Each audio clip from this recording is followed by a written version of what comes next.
Donc ça va être maintenant un exposé que je vais vous donner. Voilà, on rentre maintenant dans la quatrième étape de l'évaluation des risques. C'est donc la caractérisation du risque, et qui est donc la synthèse de l'ensemble des travaux qui ont été réalisés dans les 3 étapes précédentes, où on va finalement procéder à une comparaison entre les données d'exposition et les valeurs toxicologiques de référence. Donc, c'est l'étape 4 de la méthodologie.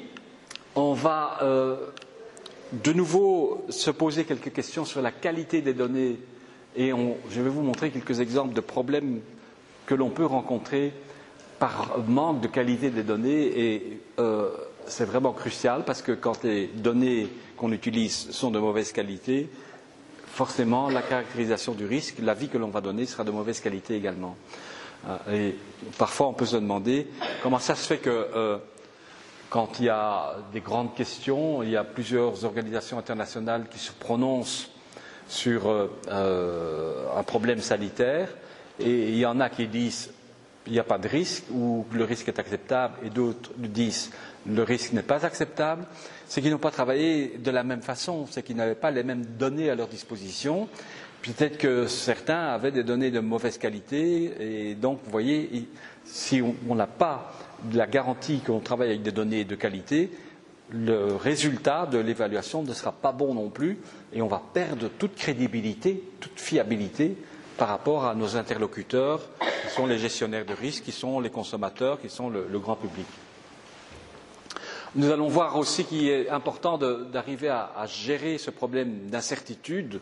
On vient d'en parler déjà un petit peu maintenant avec les données de consommation de poissons qui font défaut. Donc on va attendre avec impatience le rapport dont vous avez parlé pour avoir des informations plus précises, parce qu'il faut qu'on lève ces incertitudes, il faut qu'on arrive à contrer ces incertitudes.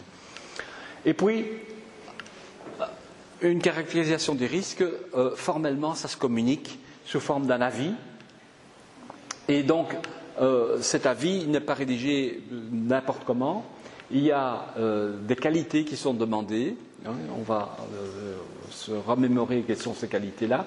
Et on va voir un peu aussi quelle est la structure qu'il faut suivre, qu'on va suivre pour produire un avis scientifique. Donc, l'étape 4, la caractérisation du risque, c'est le résultat final de l'évaluation qui va mener à un avis à l'intention des gestionnaires de risque et on va, si possible, essayer d'y inscrire des options de maîtrise du problème qui a été posé. On va également inclure dans ce résultat les méthodes qui ont été utilisées pour arriver à ce résultat et on va bien détailler également les scénarios qui ont été élaborés pour que le gestionnaire de risque sache vraiment sur quelle base on a travaillé. Par exemple, est-ce qu'on a travaillé sur la population moyenne ou est-ce qu'on a travaillé sur des forts consommateurs? Voilà, c'est ce genre d'information-là qui doit être bien documenté. Et puis on va classer les risques avec donc la probabilité, l'importance pour la santé et les conséquences économiques et sociales. Et à ce moment-là, le gestionnaire de risque peut à ce moment-là prendre des décisions qui s'imposent ou qu'il estime nécessaire de prendre pour gérer ces différents risques. Alors, le principe de la caractérisation des risques, il est expliqué ici. Donc, c'est comparer l'exposition journalière ou pendant un certain temps aux contaminants. Donc, ce sera exprimé en ingestion par jour. On va comparer ça à la valeur toxicologique de référence. Par exemple, comme valeur toxicologique de référence, on peut prendre la dose journalière tolérable lorsqu'elle existe. Et donc le calcul va se faire suivant une formule telle que celle-ci, où I c'est l'ingestion du contaminant, c'est exprimé en microgrammes par kilo, BW c'est poids corporel, body weight, par jour. Donc l'ingestion est égale à quoi? Elle est égale à la concentration moyenne du contaminant dans la denrée, CP, qui est exprimée en microgrammes par kilo, multiplié par la consommation de la denrée, CS, qui est exprimée en grammes par kilo de poids corporel et par jour. Et ici, il y a c'est 0,0001. Alors, en fait, ceci c'est quoi? Ce sont des microgrammes, donc c'est CP, hein, ce sont des microgrammes de contaminants par kilo. Donc ça, c'est des microgrammes de contaminants par kilo de quoi? Par kilo d'aliments. Donc, ces kilos ici, c'est des aliments. D'accord? Ici, c'est la consommation. Elle est exprimée en quoi? En grammes. En grammes de quoi? D'aliments. Donc ici, j'ai des kilos et là, j'ai des grammes. Donc il faut que j'introduise le 1 millième pour transformer mes kilos en grammes. C'est ça la raison. D'accord? Donc vous voyez qu'il faut toujours faire fort attention aux unités. Et dans l'exercice que nous allons faire dans la suite, vous allez voir, je vais vous demander de faire particulièrement attention à ça. Et ce sera le but, c'est de bien maîtriser tout ce qui tourne autour de ces unités et les pièges dans lesquels on peut tomber. Alors, le principe, c'est que si plusieurs aliments sont concernés, il faut calculer la gestion cumulée. Donc, je le fais, cette formule ici, je l'applique pour l'aliment 1, la denrée 1, et puis je dois le faire pour la denrée 2, la denrée 3, la denrée 4, et finalement, il faut que je fasse l'ingestion cumulée, il faut que je somme toutes les ingestions via tous les aliments différents pour avoir finalement l'ingestion totale, alimentaire totale. Et s'il y a d'autres voies d'exposition qui existent, comme le contact dermique ou l'inhalation, eh bien, il faut prendre en compte aussi ces routes qui permettent aux contaminants d'être ingérés. C'est souvent le cas pour des métaux lourds, comme le mercure, le cadmium et le plomb. Est-ce que vous connaissez une voie d'inhalation pour les métaux lourds, donc qui n'est pas alimentaire et qui est très très significative dans une fraction de la population trop importante?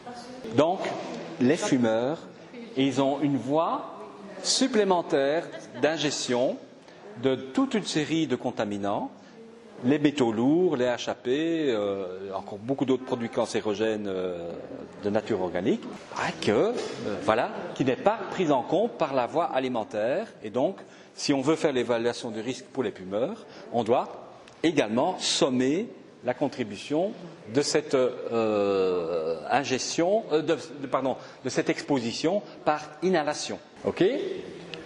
Alors, ici, donc, les données de biomonitoring, comme la mesure de la teneur de plomb dans le sang, ça permet de compléter notre évaluation et de diminuer les incertitudes. Donc, parce que si j'arrive à la conclusion, on va faire donc maintenant un exercice d'évaluation des risques pour le plomb.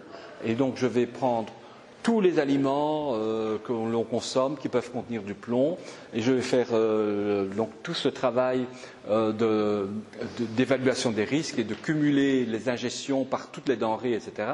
Et j'arrive à une certaine valeur, et puis je tiens compte du fait qu'on peut avoir affaire à une population de fumeurs ou de non-fumeurs, et j'arrive à la conclusion que pour les fumeurs, je peux obtenir un niveau qui sera par exemple celui-ci. Voilà, la population de non-fumeurs, je vais avoir un niveau d'exposition qui sera là. Pour les fumeurs, je vais arriver à un niveau qui est supérieur parce qu'ils ont une voie d'exposition supplémentaire. Et puis je fais le biomonitoring, la biosurveillance. Et là, si je traduis les données de teneur en sang, si je les traduis en charge donc pondérale en quantité de produit qui a été inhalé, j'arrive par exemple à cette conclusion-ci, c'est que je suis encore au-dessus. Donc ça veut dire que quelque part, dans mes estimations, je me suis trompé.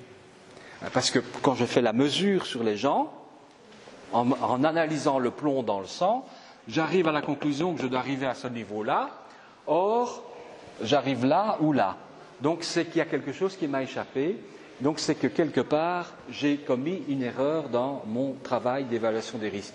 Donc vous voyez que ce travail de biomonitoring peut parfois être très utile pour valider le résultat d'une évaluation des risques, pour affiner le résultat d'une évaluation des risques.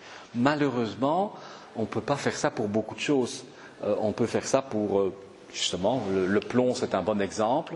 On peut facilement convertir les teneurs de plombémie en quantité ingérée par la personne. Mais si on parle maintenant d'aflatoxine, ça c'est beaucoup plus compliqué. Si je parle pour le mercure, par exemple, c'est possible aussi parce que on peut faire, ce ne sera pas dans le sang, c'est peut-être dans les ongles ou dans les cheveux qu'on va faire les analyses, mais on a aussi des possibilités de faire du biomonitoring. Mais prenons les agents biologiques, là, il n'y a rien. Il n'y a rien. Donc là, je suis perdu. Donc voilà, ça c'est l'information, c'est que on peut valider dans certains cas avec les teneurs, avec les résultats de la biosurveillance. Alors ceci c'est simplement pour rappeler que nous avons bien sûr la voie d'ingestion des aliments, mais que nous avons aussi des contacts dermiques, nous avons aussi l'inhalation, et que finalement, quelque part, tout ça rentre dans la circulation systémique. Ça peut éventuellement, au niveau du foie, être transformé en produit de dégradation. Ça peut, au niveau des reins, aller vers l'excrétion urinaire. Au niveau de l'intestin, vers l'excrétion par les fesses. Mais finalement, quelle que soit la voie d'exposition, tout finalement circule dans la circulation systémique et risque d'arriver au niveau de la cellule cible qu'il faut protéger. Donc, juste pour vous nous dire, l'alimentation c'est important, on en est bien conscient, mais n'oublions pas les autres sources d'exposition. Rappelons aux fumeurs qu'ils prennent de sérieux risques chaque fois qu'ils allument leur cigarette. C'est le genre de choses-là qu'il faut se rappeler. Ici, nous allons tout de suite passer à un exercice donc pratique qui concerne le cadmium. Et donc là, justement, c'est un cas où l'exposition humaine, elle doit tenir compte de pas mal de choses. Donc vous avez ici toutes des commodités alimentaires qui vont contribuer à l'exposition. Donc vous voyez ici, c'est ingestion. Les traits pointillés continus comme ça. C'est ingestion, ça c'est ingestion. Donc on va ingérer les céréales, le pain, les légumes, les produits animaux, y compris les poissons, l'eau potable, on l'ingère. Et donc ça va contribuer à notre exposition par ingestion. Les fumeurs, ce sera de l'inhalation. Alors, on a évoqué dans le cas, par exemple, de l'amiante, l'exposition professionnelle. Là, ça peut être aussi bien ingestion que inhalation. Donc, l'occupation professionnelle. Ça peut être ingestion parce que simplement, on va contaminer les aliments qu'on va manger sur place, ou donc les poussières qui retombent sur les aliments, sur l'eau, etc. Donc, l'exposition occupationnelle, elle peut être du type, elle peut conduire à une exposition par ingestion ou inhalation. Et puis, évidemment, il y a tout ce qui est produit dans l'environnement, qui est présent dans l'air et dans le sol, qui peut être inhalé. Le sol, vous voyez ici, il y a un trait continu, un pointillé continu. Le sol, est-ce que vous connaissez, est-ce que vous avez des connaissances d'un aliment à base de sol? Parce que ici, sur ce graphique, ils indiquent que le sol, il peut pénétrer dans l'être humain par ingestion. Ça ne vous surprend pas? Il y a des fragments de la population qu'il ne faut pas oublier. Les petits-enfants. Qui mangent les géos. Ils peuvent manger de la terre. Et dans certaines habitudes culturels de soins traditionnels, médicaux, on mange de la terre. Il y a des gens qui mangent de la terre. Hein, ça s'appelle un comportement pico. Hein. Pica. Donc, voilà. Donc, pour expliquer le pointillé ici. Alors, on voit aussi, pour le cadmium, donc, le sol est également, soit pollué par l'industrie, hein, soit il est déjà lui-même d'origine volcanique et donc il va contenir du cadmium, mais aussi les fertilisants, hein, qui peuvent apporter leur petite dose de cadmium au sol. Donc, ceci, c'est simplement pour reprendre un petit peu de hauteur et dire il n'y a pas que l'ingestion d'aliments, hein, il y a d'autres voies d'exposition qu'il faut prendre en considération. Donc, ça va être maintenant un exposé que je vais vous donner. Voilà, on rentre maintenant dans la 4e étape de l'évaluation des risques. C'est donc la caractérisation du risque, et qui est donc la synthèse de l'ensemble des travaux qui ont été réalisés dans les 3 étapes précédentes, où on va finalement procéder à une comparaison entre les données d'exposition et les valeurs toxicologiques de référence. Donc, c'est l'étape 4 de la méthodologie. On va de nouveau se poser quelques questions sur la qualité des données et je vais vous montrer quelques exemples de problèmes que l'on peut rencontrer par manque de qualité des données et c'est vraiment crucial parce que quand les données qu'on utilise sont de mauvaise qualité, forcément la caractérisation du risque, l'avis que l'on va donner sera de mauvaise qualité également. Et parfois on peut se demander comment ça se fait que quand il y a des grandes questions, il y a plusieurs organisations internationales qui se prononcent sur un problème sanitaire et il y en a qui disent il n'y a pas de risque ou le risque est acceptable et d'autres disent le risque n'est pas acceptable, c'est qu'ils n'ont pas travaillé de la même façon, c'est qu'ils n'avaient pas les mêmes données à leur disposition. Peut-être que certains avaient des données de mauvaise qualité et donc, vous voyez, si on n'a pas de la garantie qu'on travaille avec des données de qualité, le résultat de l'évaluation ne sera pas bon non plus et on va perdre toute crédibilité, toute fiabilité par rapport à nos interlocuteurs qui sont les gestionnaires de risque, qui sont les consommateurs, qui sont le grand public. Nous allons voir aussi qu'il est important d'arriver à gérer ce problème d'incertitude. On vient d'en parler déjà un petit peu maintenant avec les données de consommation de poissons qui font défaut. Donc on va attendre avec impatience le rapport dont vous avez parlé pour avoir des informations plus précises, parce qu'il faut qu'on lève ces incertitudes, il faut qu'on arrive à contrer ces incertitudes. Et puis, une caractérisation des risques, formellement, ça se communique sous forme d'un avis. Et donc, cet avis n'est pas rédigé n'importe comment. Il y a des qualités qui sont demandées. Hein, on va se remémorer quelles sont ces qualités-là. Et on va voir un peu aussi quelle est la structure qu'il faut suivre, qu'on va suivre pour produire un avis scientifique. Donc, l'étape 4, la caractérisation du risque, c'est le résultat final de l'évaluation qui va mener à un avis à l'intention des gestionnaires de risque et on va, si possible, essayer d'y inscrire des options de maîtrise du problème qui a été posé.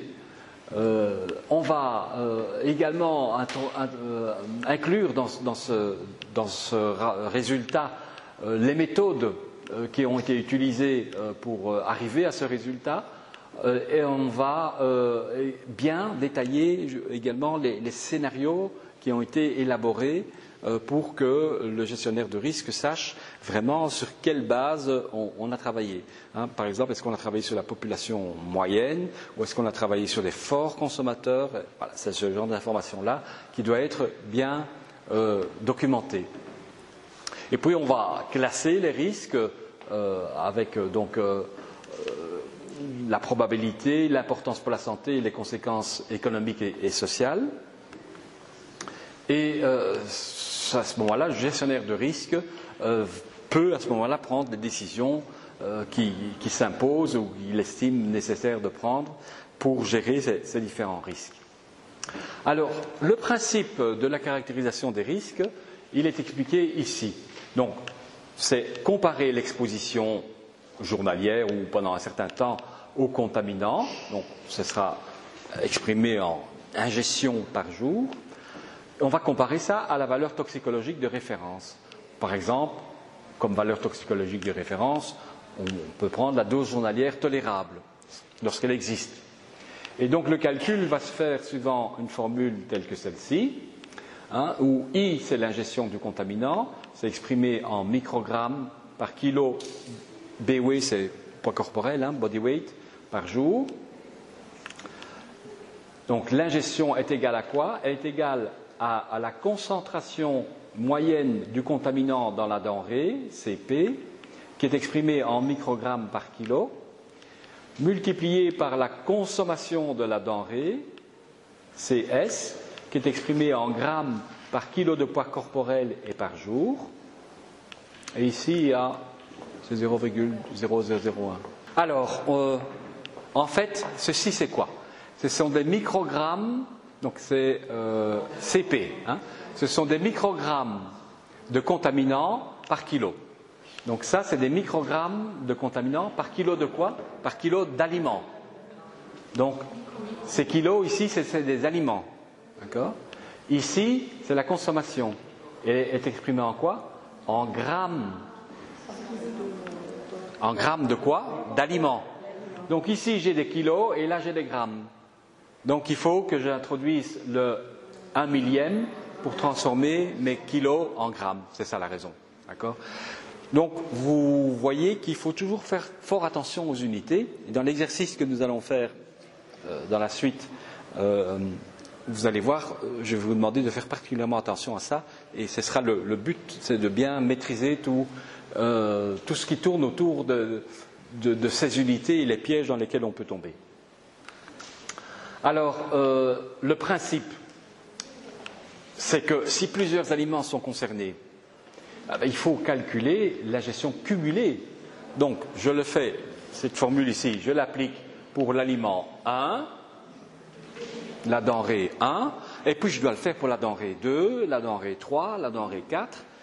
Et finalement, il faut que je fasse l'ingestion cumulée, il faut que je somme toutes les ingestions via tous les aliments différents pour avoir finalement l'ingestion totale, alimentaire totale. Et s'il y a d'autres voies d'exposition qui existent, comme le contact dermique ou l'inhalation, eh bien, il faut prendre en compte aussi ces routes qui permettent aux contaminants d'être ingérés. C'est souvent le cas pour des métaux lourds, comme le mercure, le cadmium et le plomb. Est-ce que vous connaissez une voie d'inhalation pour les métaux lourds, donc qui n'est pas alimentaire, et qui est très très significatif dans une fraction de la population trop importante.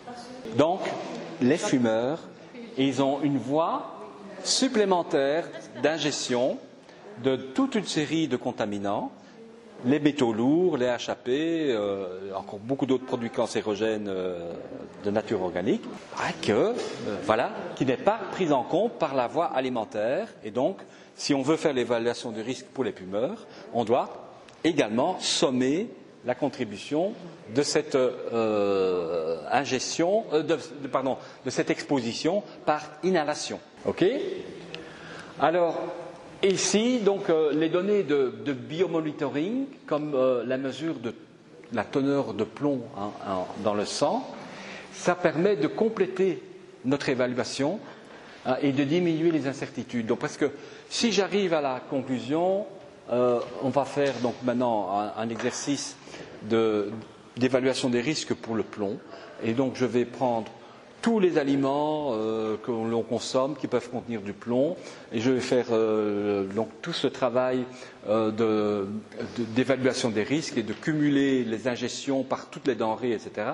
Et j'arrive à une certaine valeur, et puis je tiens compte du fait qu'on peut avoir affaire à une population de fumeurs ou de non-fumeurs, et j'arrive à la conclusion que pour les fumeurs, je peux obtenir un niveau qui sera par exemple celui-ci.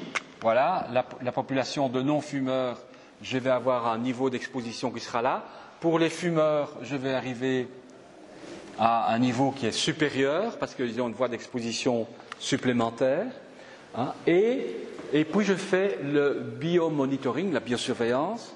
Et là, si je traduis les données de teneur en sang, si je les traduis en charge donc pondérale, en quantité de produit qui a été inhalé, j'arrive par exemple à cette conclusion-ci, c'est que je suis encore au-dessus. Donc ça veut dire que, quelque part, dans mes estimations, je me suis trompé. Parce que quand je fais la mesure sur les gens, en analysant le plomb dans le sang, j'arrive à la conclusion que je dois arriver à ce niveau-là, or, j'arrive là ou là. Donc c'est qu'il y a quelque chose qui m'a échappé, donc c'est que quelque part, j'ai commis une erreur dans mon travail d'évaluation des risques. Donc vous voyez que ce travail de biomonitoring peut parfois être très utile pour valider le résultat d'une évaluation des risques, pour affiner le résultat d'une évaluation des risques. Malheureusement, on ne peut pas faire ça pour beaucoup de choses. On peut faire ça pour, justement, le plomb, c'est un bon exemple.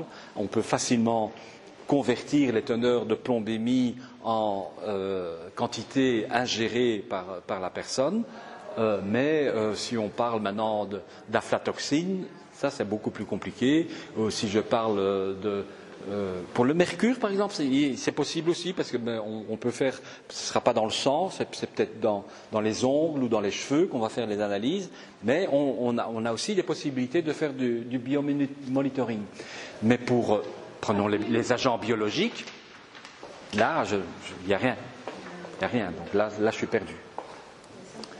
Donc voilà, ça c'est l'information, c'est que on peut valider dans certains cas avec les teneurs, avec les résultats de la biosurveillance. Alors ceci c'est simplement pour rappeler que nous avons bien sûr la voie d'ingestion des aliments, mais que nous avons aussi des contacts dermiques, nous avons aussi l'inhalation, et que finalement, quelque part, tout ça rentre dans la circulation systémique.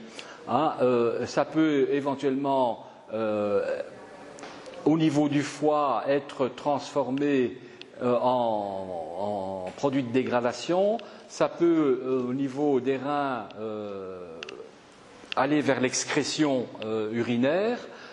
Au niveau de l'intestin, vers l'excrétion par les fesses. Mais finalement, quelle que soit la voie d'exposition, tout finalement circule dans la circulation systémique et risque d'arriver au niveau de la cellule cible qu'il faut protéger. Donc, juste pour vous nous dire, l'alimentation c'est important, on en est bien conscient, mais n'oublions pas les autres sources d'exposition. Rappelons aux fumeurs qu'ils prennent de sérieux risques chaque fois qu'ils allument leur cigarette. C'est le genre de choses-là qu'il faut se rappeler. Ici, nous allons tout de suite passer à un exercice donc pratique qui concerne le cadmium. Et donc là, justement, c'est un cas où l'exposition humaine, elle doit tenir compte de pas mal de choses. Donc vous avez ici toutes des commodités alimentaires qui vont contribuer à l'exposition.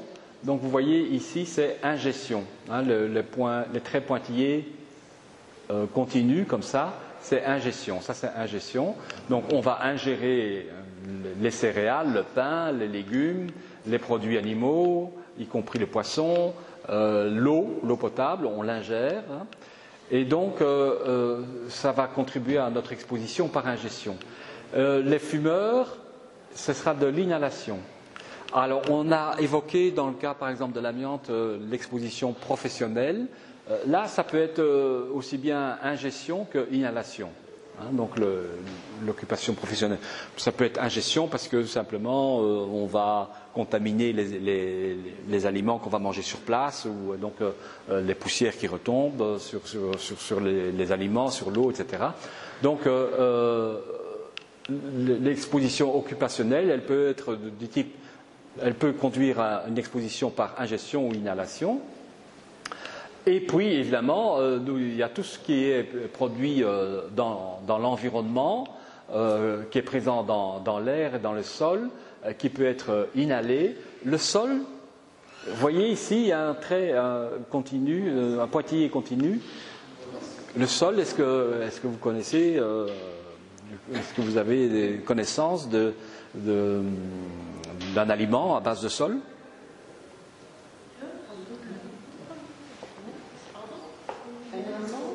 Parce que ici, sur ce graphique, il indique que le sol, il peut pénétrer dans l'être humain par ingestion. Ça ne vous surprend pas ? Il y a des fragments de la population qu'il ne faut pas oublier. Les petits-enfants. Qui mangent les géos. Ils peuvent manger de la terre. Et dans certaines habitudes culturelles de soins traditionnels, médicaux, on mange de la terre. Il y a des gens qui mangent de la terre. Ça s'appelle un comportement pico. Pica. Donc, voilà. Donc, pour expliquer le pointillé ici.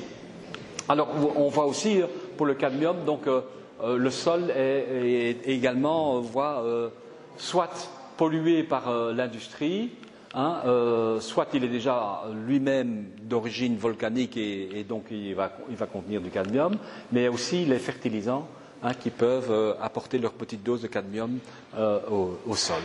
Donc ceci c'est simplement pour reprendre un petit peu de hauteur et dire il n'y a pas que l'ingestion d'aliments, il y a d'autres voies d'exposition qu'il faut prendre en considération. Alors l'interprétation des résultats, c'est assez simple. Si l'exposition est en dessous de la valeur toxicologique de référence, on va dire que le risque est acceptable. Encore que, il faut bien se poser la question, c'est l'exposition de qui ? Est-ce que c'est la population générale ? Si c'était la population générale, est-ce que parmi la population générale, il n'y a pas des groupes qui sont plus vulnérables, par exemple les petits-enfants ? On doit aller plus loin là maintenant dans la réflexion. On a utilisé un scénario donné d'exposition. Bon, est-ce que ce scénario est suffisamment conservateur ? Est-ce qu'il protège suffisamment de population ? Ou est-ce qu'on doit imaginer d'autres scénarios pour être sûr qu'on protège tout le monde, ou en tout cas une frange suffisante de la population ? Maintenant, des exemples de problèmes qui sont rencontrés. Donc, d'abord, il peut y avoir des problèmes au niveau de l'identification et de la caractérisation du danger. On a déjà signalé ça plusieurs fois. Il faut savoir, être sûr qu'on s'occupe bien de la bonne espèce chimique, donc que c'est bien la bonne espèce chimique qui est prise en compte. On a répété déjà plusieurs fois, le mercure organique, ce n'est pas la même chose que le mercure total, l'arsenic total, ce n'est pas la même chose que l'arsenic organique ou que l'arsenic inorganique. Donc il faut bien vérifier que les bases de données sur lesquelles on a travaillé concernaient l'espèce chimique pertinente. Donc c'est le premier contrôle à faire. Même chose, si on parle en danger biologique, est-ce que le sérotype bactérien, est-ce qu'il a été bien identifié ? Est-ce qu'on connaît bien sa pathogénicité ? Pour la caractérisation du danger, on a utilisé une valeur toxicologique de référence, mais est-ce qu'elle est fiable ? Par exemple, on a vu pour le plomb qu'on a retiré cette VTR, donc parce qu'elle n'était pas fiable.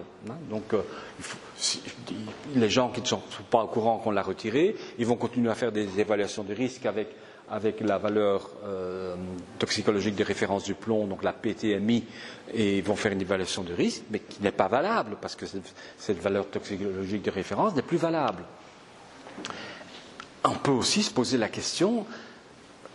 On travaille dans l'état actuel de nos connaissances. La valeur toxicologique de référence, elle a été élaborée avec un dossier toxicologique qui a été clôturé à un moment donné, mais est-ce que tous les effets pertinents ont été pris en compte pour déterminer cette valeur toxicologique de référence ?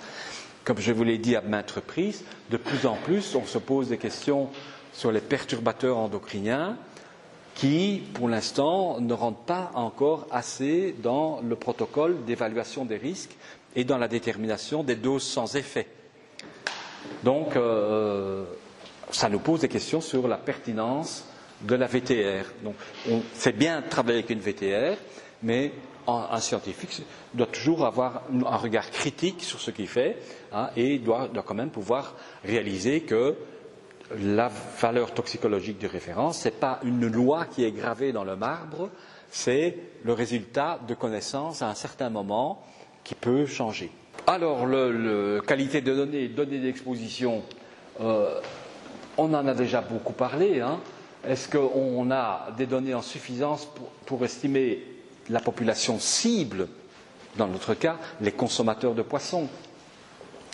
Quelle est la fiabilité des données de consommation alimentaire? Hein, donc, question qu'on s'est posée tout à l'heure. Est-ce que toutes les voies, toutes les denrées et toutes les voies d'exposition, est-ce qu'elles ont bien été considérées? Donc c'est pour ça que vous devez bien faire votre identification du danger. Dans l'identification du danger, vous devez bien préciser toutes les denrées qui peuvent contribuer et toutes les voies d'exposition. Il y a aussi la cutane et dermique, tatouage. oui, tout à fait. Tatouage. Tout à fait. Ah oui, tatouage, oui, je n'avais pas pensé à ça. Oui, oui. Et si vous avez des bases de données de contamination, il faut se poser des questions de savoir si elles sont bien représentatives. Vous avez expliqué, si un laboratoire a communiqué au journal local un résultat d'analyse et le journal en fait la une et alerte un peu la population en disant qu'il y a un grand danger, mais est-ce que cette donnée était représentative? Pas du tout, c'était juste une fuite d'un laboratoire et ce n'est pas du tout représentatif d'une situation. Donc il faut bien toujours se poser ces questions sur la pertinence des données, la qualité des données avec lesquelles on travaille. On va voir quelques exemples de problèmes qu'on peut rencontrer. On peut avoir des problèmes à cause de la structure des bases de données. Donc vous avez vu, on a une base de données de contamination et on a une base de données de consommation. Et une base de données, ça a plusieurs niveaux d'agrégation. Par exemple, on va dire, j'ai les céréales. Donc, et puis à côté des céréales, j'ai les produits laitiers. Puis j'ai les produits carnés. Alors, je vais aller plus dans les détails. Dans les produits carnés, j'ai la viande bovine, j'ai la volaille, j'ai le poisson.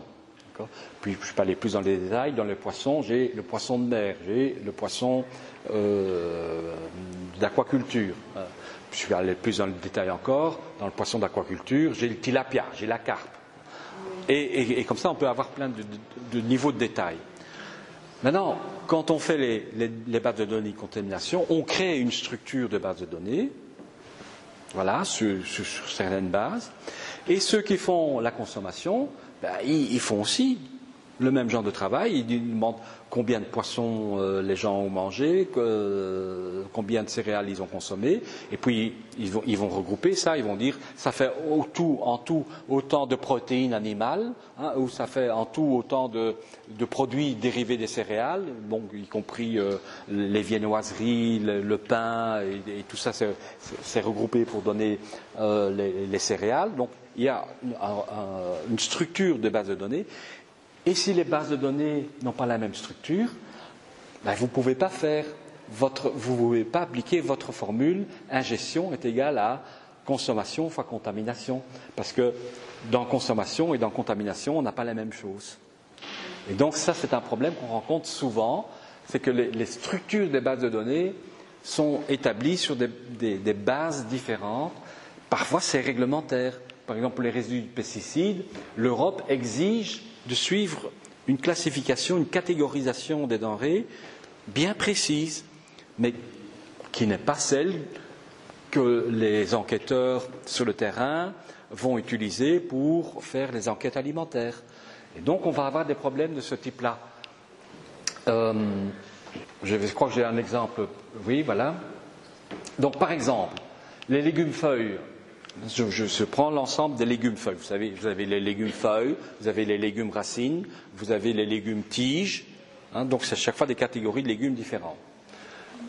Alors, donc les légumes feuilles, ça comprend des espèces très différentes, comme la laitue, le cresson, les endives, les épinards. Tout ça, c'est des légumes-feuilles. Et ça peut contenir des résidus de pesticides très différents. On ne va pas utiliser les mêmes pesticides sur la laitue, sur les endives ou sur les épinards. C'est des pesticides différents. Mais si dans ma base de données de consommation, on a agrégé et on a des valeurs que pour légumes-feuilles, et puis dans ma base de données de contamination, j'ai des valeurs de résidus de pesticides pour les laitues. Les laitues, ce n'est qu'une fraction de mes légumes-feuilles. Et donc, si je multiplie les résidus que j'avais pour les laitues par ma consommation de légumes-feuilles, je surestime. Je surestime. Parce que mes bases de données ne se croisent pas correctement. Vous voyez, ça c'est le genre de problème qu'on rencontre. Et on a ça beaucoup avec les choux. Les choux, vous avez quantité de choux différents. Choux chinois, choux de Savoie, choux blanc, choux rouge, choux croûte, et donc là, est-ce que les bases de données de consommation et de contamination sont bien construites suivant le même schéma? Ça, ce sont des précautions qu'il faut prendre assez tôt pour s'assurer qu'il y a compatibilité entre les bases de données.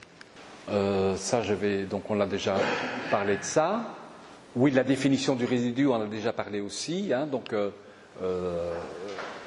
faire attention que on a bien analysé la somme de tout ce qu'il fallait analyser, comme je rappelle ici, pour l'arsenic dans les produits de la mer, c'est l'arsenic inorganique qui compte et pas l'arsenic total. Ça, on l'a déjà dit plusieurs fois. Alors, d'autres choses qui peuvent se passer, c'est que les échantillons ont été mal identifiés, ça arrive, ou qu'on les a mal caractérisés, donc qu'on a mis par exemple, c'était des choux blancs et on a mis choux. Alors on a perdu une information, vous voyez. Alors aussi le labo, donc je pense qu'il y a plusieurs personnes qui travaillent dans des labos ici.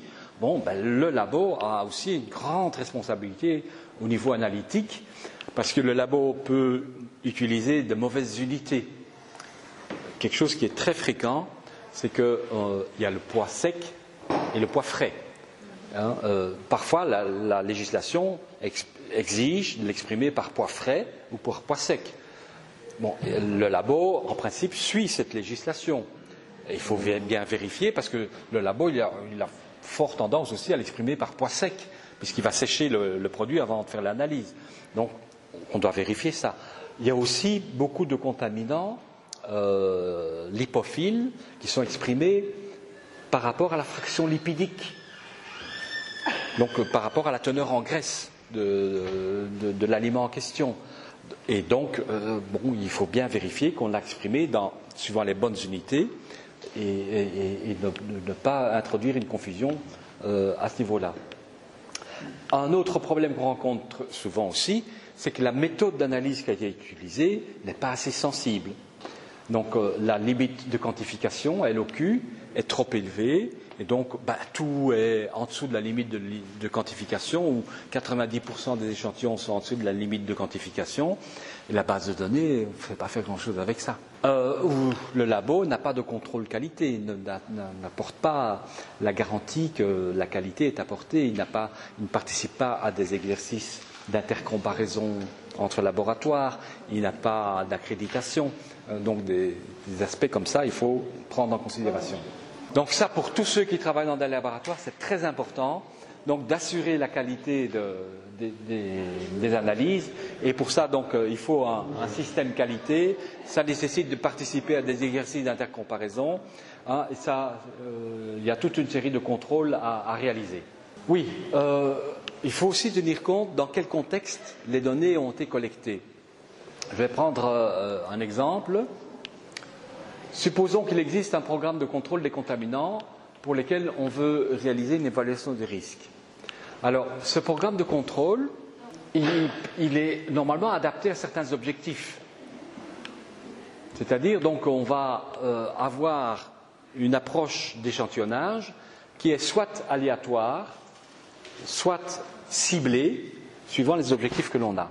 Par exemple, si on a en tête, je veux m'assurer de la conformité des aliments qui circulent sur le marché, eh bien, qu'est-ce que je vais faire? Je vais cibler mon programme d'échantillonnage sur des échantillons, soyons concrets.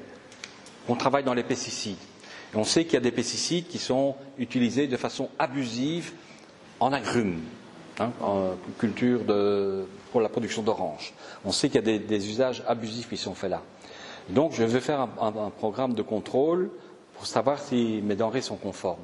Comme je sais qu'on a tendance à utiliser, par exemple, des pesticides interdits ou en dose trop forte en culture d'agrumes, je vais prendre beaucoup d'échantillons d'agrumes parce que je sais que c'est là que j'ai le plus de chances d'avoir des non-conformités. Donc quand je suis contrôleur, le contrôleur il fonctionne comme ça. Il cherche les situations à risque pour essayer de contrôler les situations à risque. Mais si je m'intéresse maintenant à l'exposition du consommateur, le consommateur il mange des agrumes, mais il mange tous les autres fruits, il mange les abricots, il mange les fraises, il mange les pommes, où on utilise peut-être les pesticides de façon beaucoup plus normale et qu'on a moins contrôlé parce qu'on avait moins de suspicion.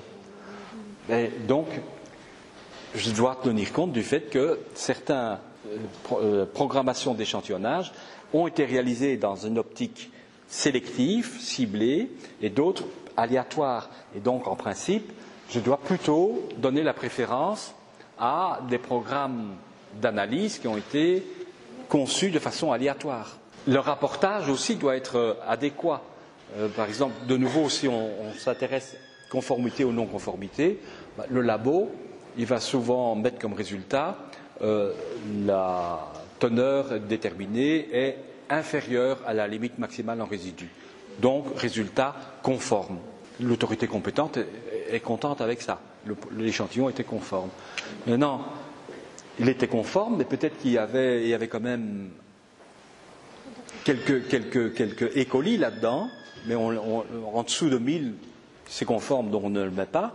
Mais ça aurait été quand même intéressant de savoir qu'il y en avait quand même 500 ou 5. Mais l'information est perdue parce qu'on l'a mis inférieur à...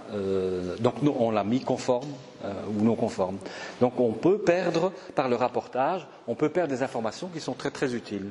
Alors les incertitudes, donc à nouveau ici on va retourner sur la conception du plan d'échantillonnage. On doit se poser des questions sur la façon dont la stratification a été réalisée. Est-ce que la taille de l'échantillon, est-ce qu'on a pris assez d'échantillons? Donc c'est un point extrêmement important. Et alors en plus, il y a, une fois que l'échantillon est pris, tout ce qui se passe avec. Je vais prendre un exemple très très précis, c'est concerne les aflatoxines dans les fruits secs, comme les figues. Donc on fait des contrôles d'aflatoxines dans les figues, eh bien, ou dans les pistaches. Pour faire ce type de contrôle-là, comme les aflatoxines, c'est très hétérogène, donc si je prends dans une masse de pistache quelques grammes ici, je prends quelques grammes là je vais trouver 1000 et là je vais trouver 0. C'est comme ça. Les aflatoxines, c'est très très hétérogène. Donc il faut prendre d'énormes mesures à l'échantillonnage, et il faut prendre des dizaines de sous-échantillons, les mettre ensemble, et puis tout homogénéiser. Et sachez que pour ces fruits-là, il faut amener au laboratoire 3 échantillons de 10 kilos. Donc ça veut dire, donc il y a un bateau qui arrive avec des céréales, je dois prendre mes céréales, je dois les échantillonner, je vais apporter au labo 3 gros colis de 10 kilos, et je vais dire au labo, vous devez analyser ça. Parce que ça, c'est mon échantillon, comme ça, il est représentatif de ce qui était dans le bateau. Mais le labo, qu'est-ce qu'il va faire là maintenant? Le labo, il doit veiller à ce que ces 3 fois 10 kilos soient homogénéisés convenablement pour que les quelques grammes qu'il va utiliser pour faire l'analyse soient bien représentatifs de tout l'ensemble. Et c'est pour ça qu'on leur donne 3 fois 10 kilos, parce qu'il faut que les 3 résultats que le labo va donner soient plus ou moins cohérents entre eux, parce que sinon ça veut dire qu'il y a eu un problème d'homogénéisation. Donc ça c'est très très important, le problème d'homogénéisation de l'échantillon, et le labo a sa part de responsabilité pour ça. L'échantillon peut être mal conservé, y compris au labo. L'échantillon peut être mal préparé, on a chauffé trop fort quand on broie, ça chauffe, il y a des toxines qui sont détruites, donc il faut faire attention.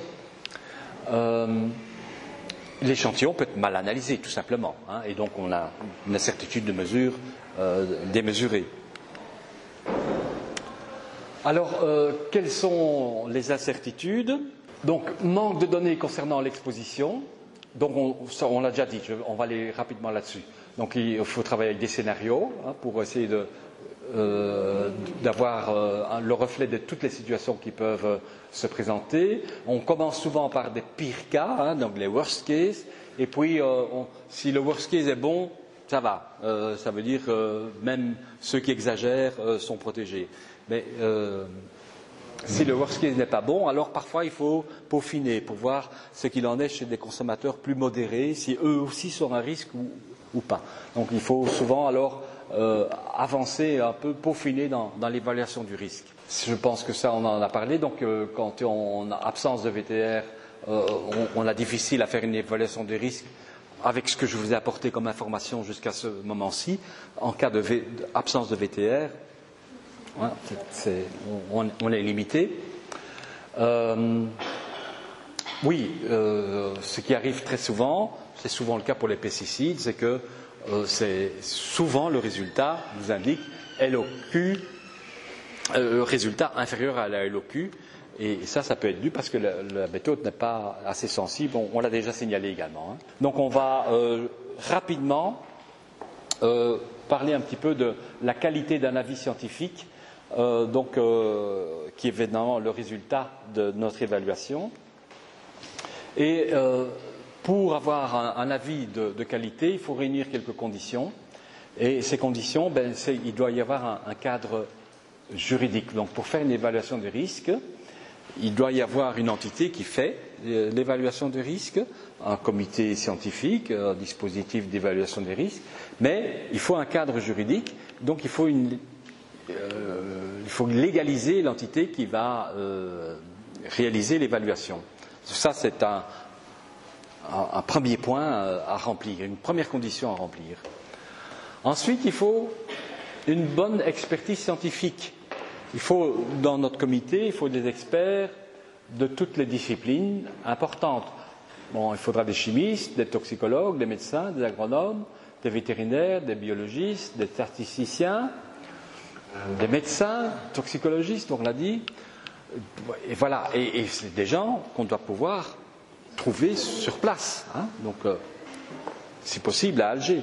Il faut garantir l'indépendance et la déontologie des experts. Donc il faut que ces experts puissent travailler sans qu'on exerce une pression sur eux. Donc ils travaillent à titre personnel, ils ne représentent pas leur organisation, ils travaillent en tant qu'experts personnels qui donnent leur expertise scientifique. Il faut qu'on soit capable d'évaluer scientifiquement les risques, donc il faut que nos experts soient formés, donc il faut des formations telles que celle-ci pour former les experts.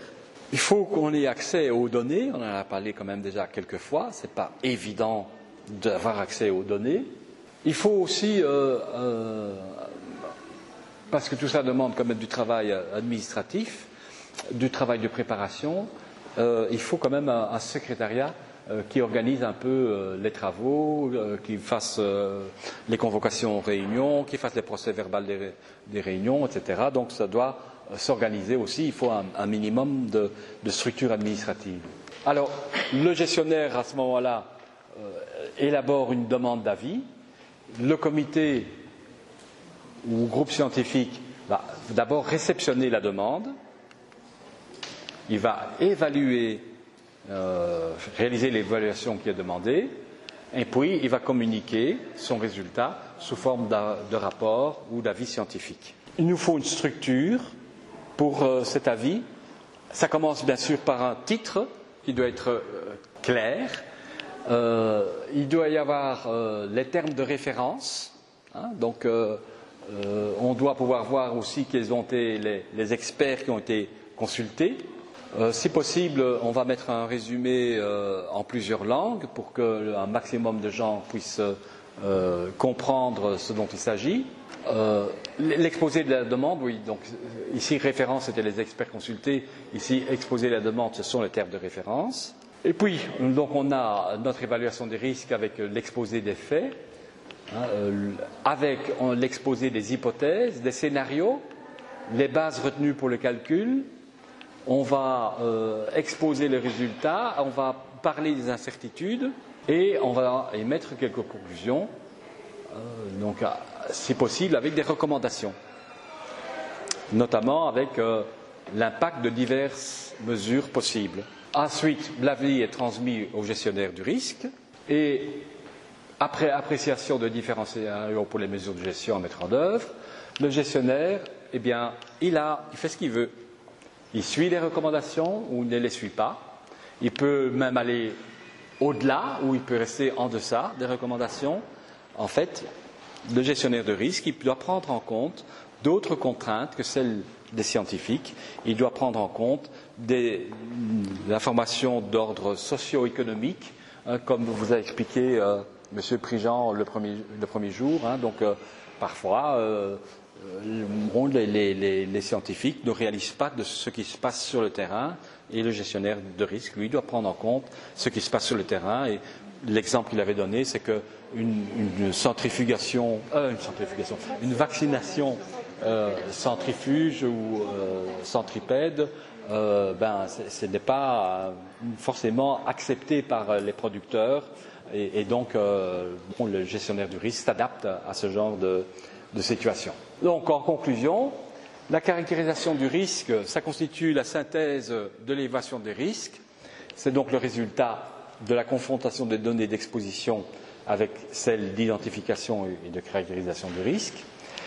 L'interprétation des résultats sera facilitée lorsque l'estimation des consommateurs est bien inférieure aux valeurs toxicologiques de référence ou à la dose infectieuse.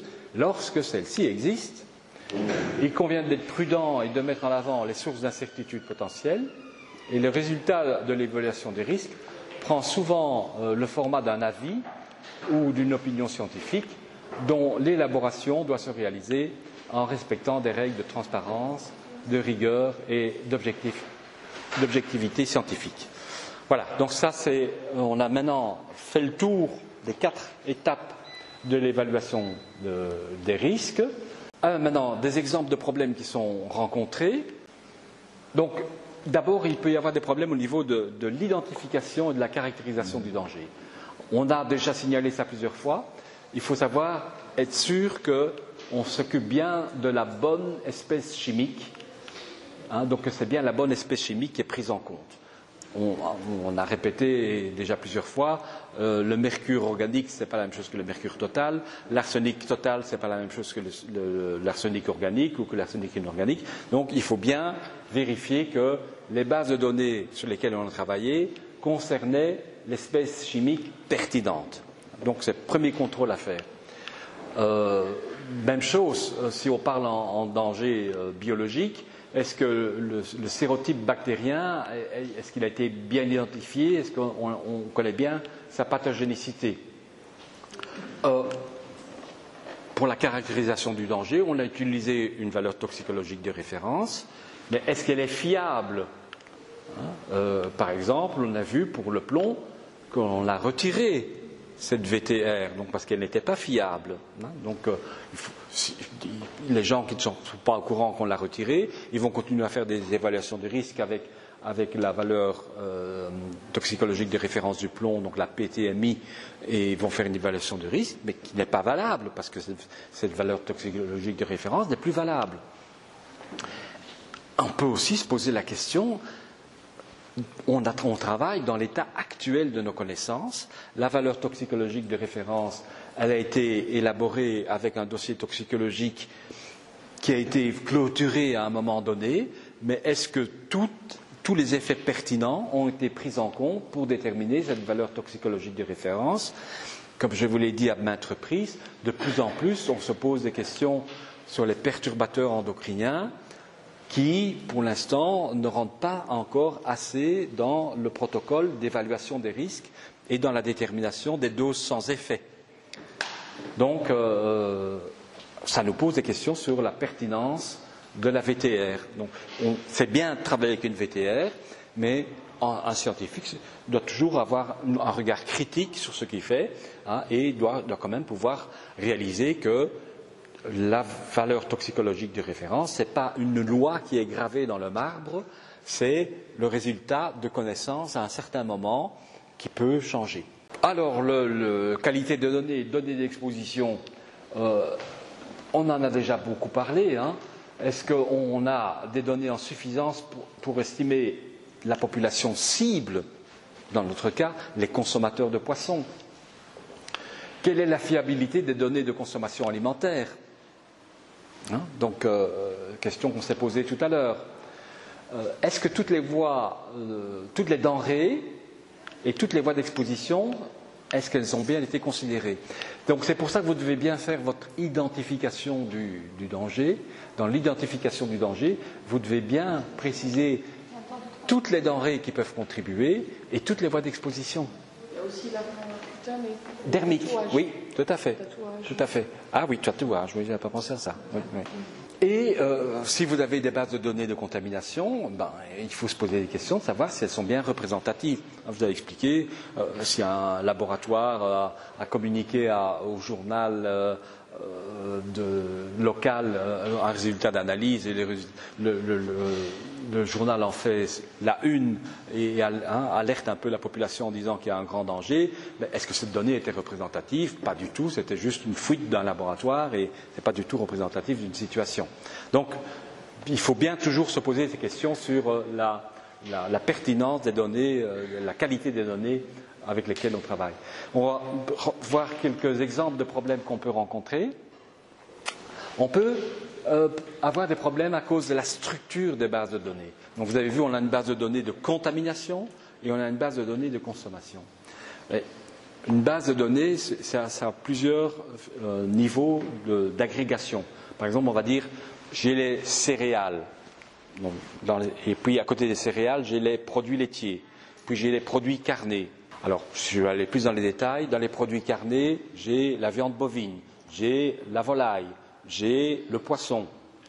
Puis, je peux aller plus dans les détails. Dans les poissons, j'ai le poisson de mer, j'ai le poisson d'aquaculture. Je vais aller plus dans le détail encore. Dans le poisson d'aquaculture, j'ai le tilapia, j'ai la carpe. Et comme ça, on peut avoir plein de niveaux de détails.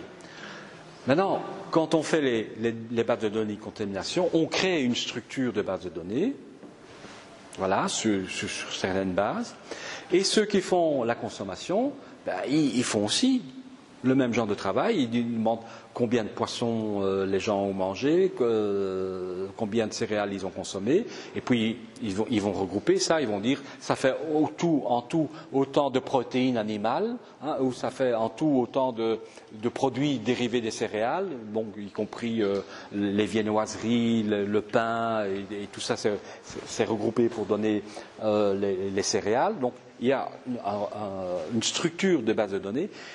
Et si les bases de données n'ont pas la même structure, vous ne pouvez pas appliquer votre formule ingestion est égale à consommation fois contamination. Parce que dans consommation et dans contamination, on n'a pas la même chose. Et donc ça, c'est un problème qu'on rencontre souvent, c'est que les structures des bases de données sont établies sur des bases différentes.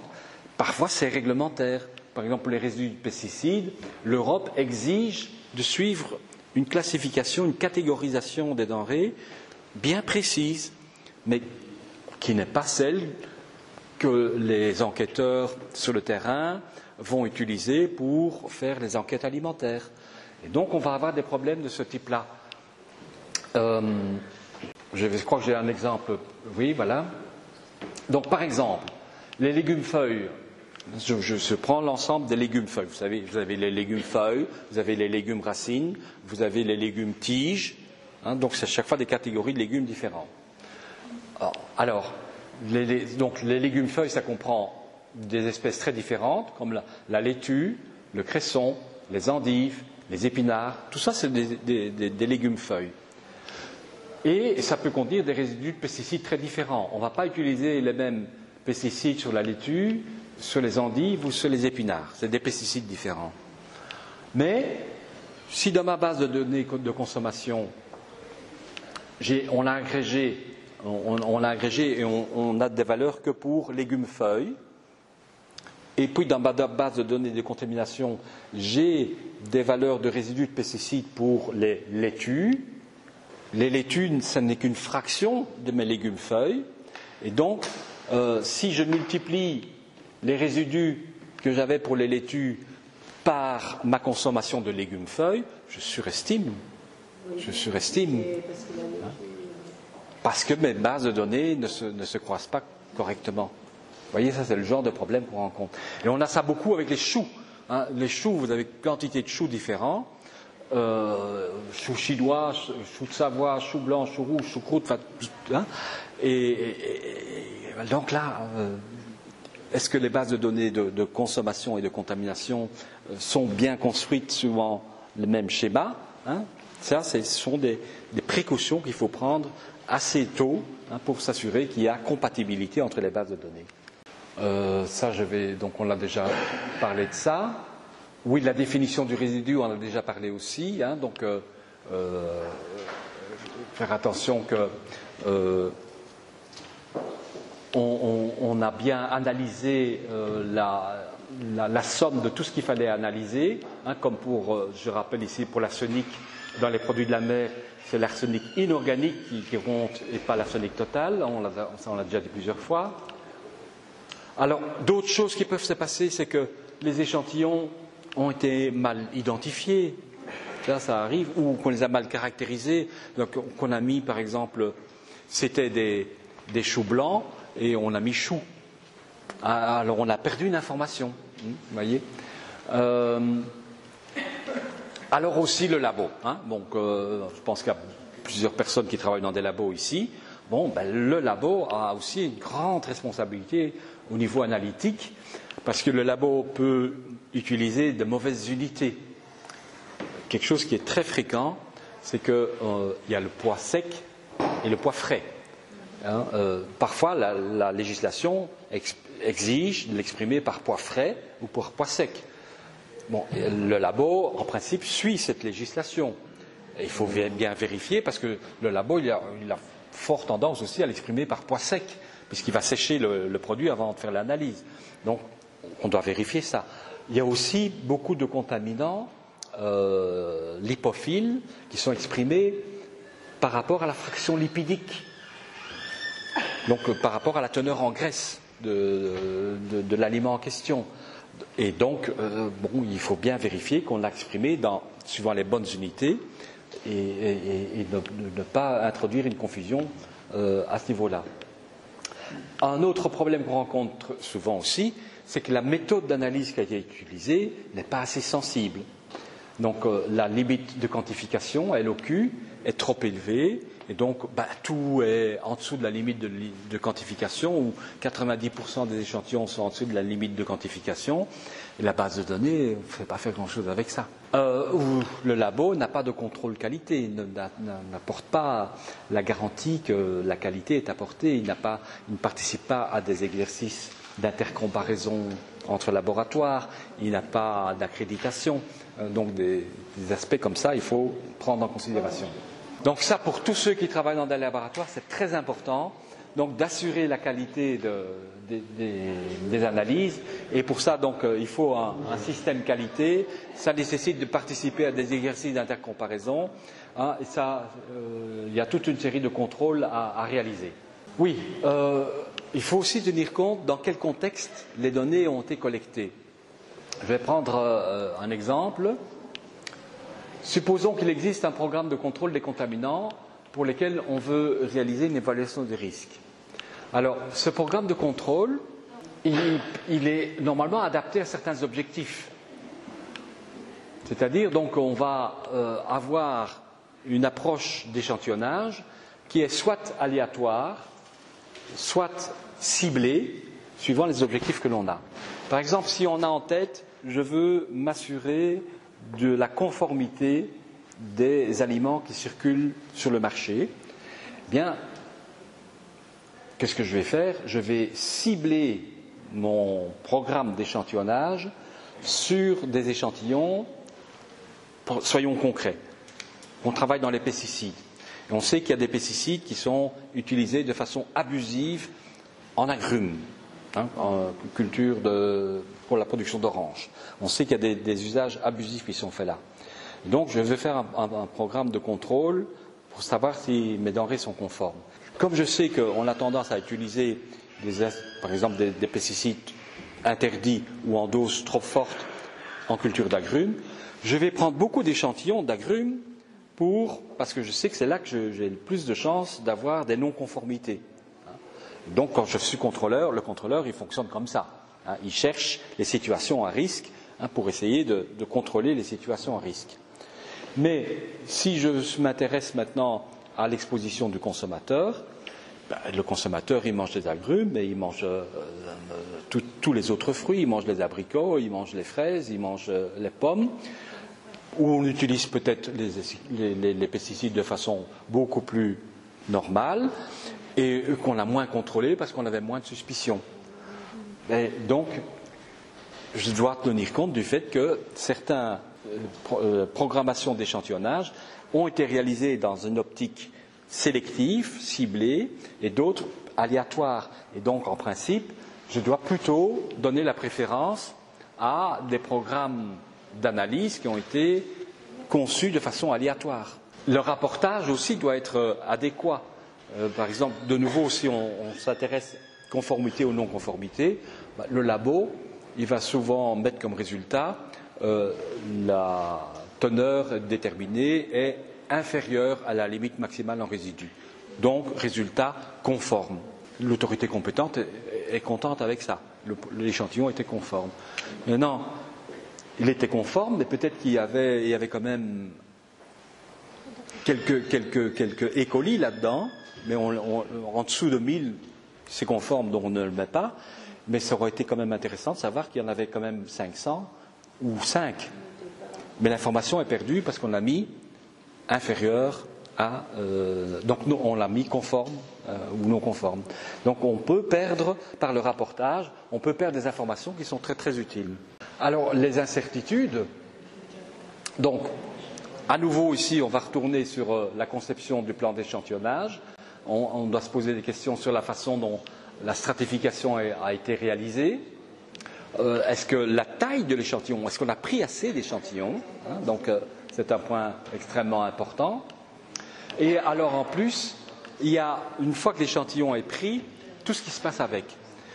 Je vais prendre un exemple très très précis, c'est concerne les aflatoxines dans les fruits secs, comme les figues.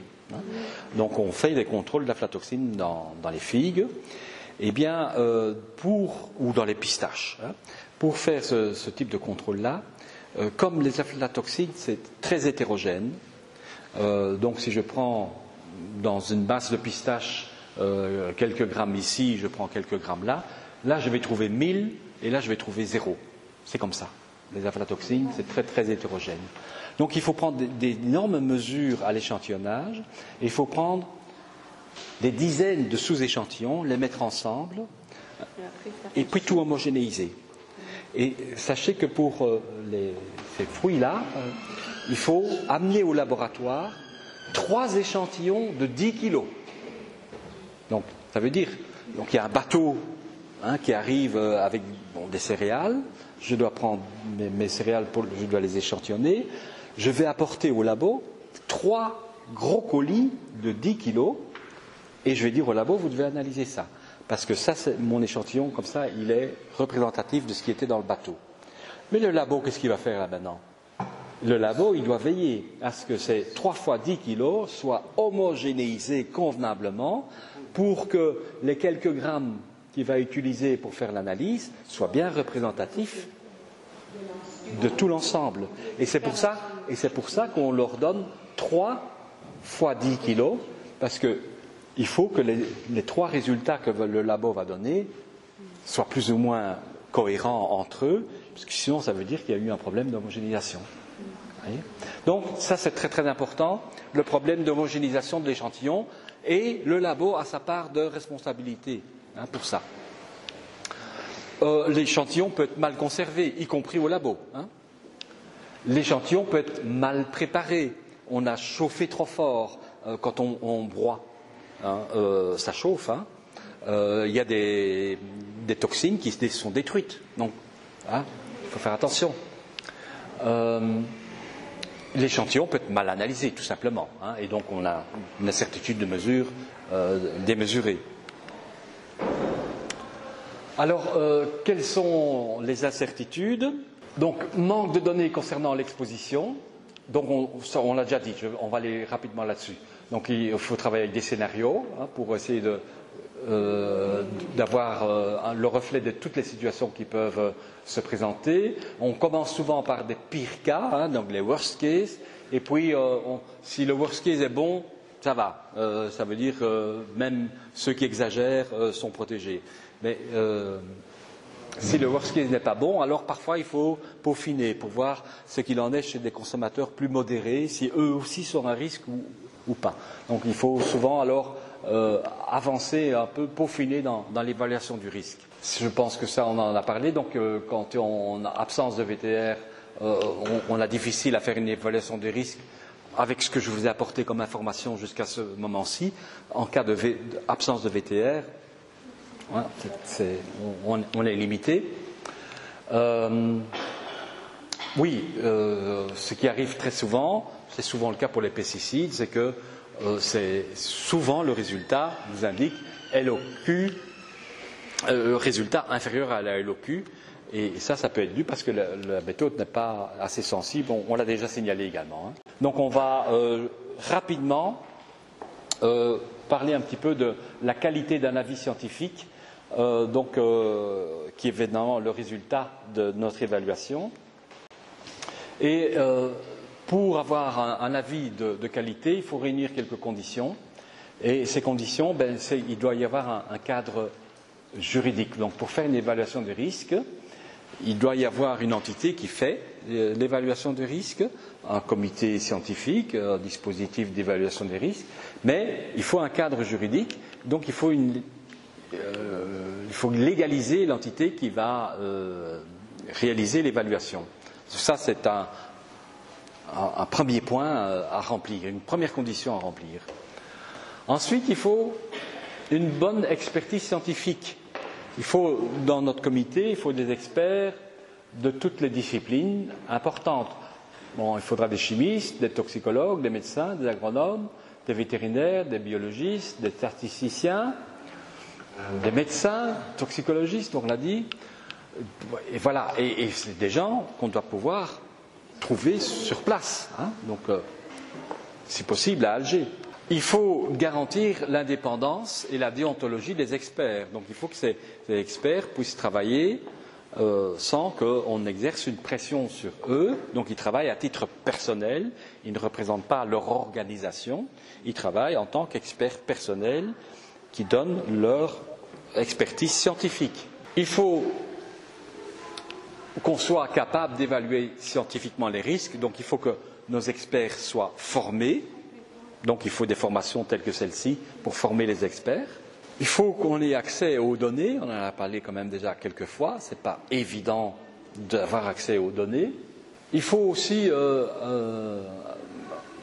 parce que tout ça demande quand même du travail administratif, du travail de préparation, il faut quand même un secrétariat qui organise un peu les travaux, qui fasse les convocations aux réunions, qui fasse les procès-verbaux des réunions, etc. Donc ça doit s'organiser aussi, il faut un minimum de structure administrative.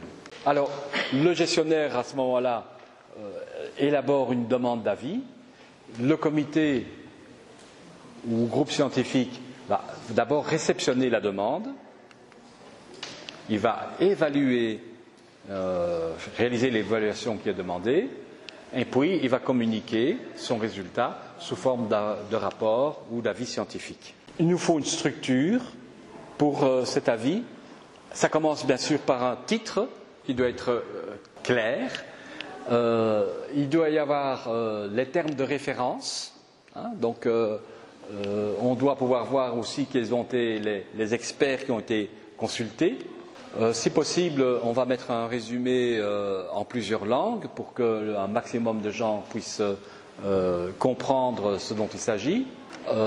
L'exposé de la demande, oui, donc ici référence c'était les experts consultés, ici exposé de la demande ce sont les termes de référence. Et puis donc on a notre évaluation des risques avec l'exposé des faits, avec l'exposé des hypothèses, des scénarios, les bases retenues pour le calcul. On va exposer les résultats, on va parler des incertitudes et on va émettre quelques conclusions.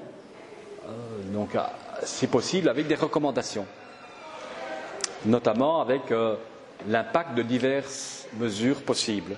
Ensuite, l'avis est transmis au gestionnaire du risque et après appréciation de différents scénarios pour les mesures de gestion à mettre en œuvre, le gestionnaire, eh bien, il fait ce qu'il veut. Il suit les recommandations ou il ne les suit pas. Il peut même aller au-delà ou il peut rester en deçà des recommandations. En fait, le gestionnaire de risque, il doit prendre en compte d'autres contraintes que celles des scientifiques. Il doit prendre en compte des informations d'ordre socio-économique, comme vous a expliqué M. Prigent le premier jour. Donc, parfois, les scientifiques ne réalisent pas de ce qui se passe sur le terrain et le gestionnaire de risque, lui, doit prendre en compte ce qui se passe sur le terrain. Et l'exemple qu'il avait donné, c'est qu'une vaccination centrifuge ou centripède, ce n'est pas forcément accepté par les producteurs et donc le gestionnaire du risque s'adapte à ce genre de situation. Donc en conclusion, la caractérisation du risque, ça constitue la synthèse de l'évaluation des risques. C'est donc le résultat de la confrontation des données d'exposition avec celles d'identification et de caractérisation du risque. L'interprétation des résultats sera facilitée lorsque l'estimation des consommateurs est bien inférieure aux valeurs toxicologiques de référence ou à la dose infectieuse. Lorsque celle-ci existe, il convient d'être prudent et de mettre en avant les sources d'incertitude potentielles. Et le résultat de l'évaluation des risques prend souvent le format d'un avis ou d'une opinion scientifique dont l'élaboration doit se réaliser en respectant des règles de transparence, de rigueur et d'objectivité scientifique. Voilà, donc on a maintenant fait le tour des 4 étapes de l'évaluation des risques.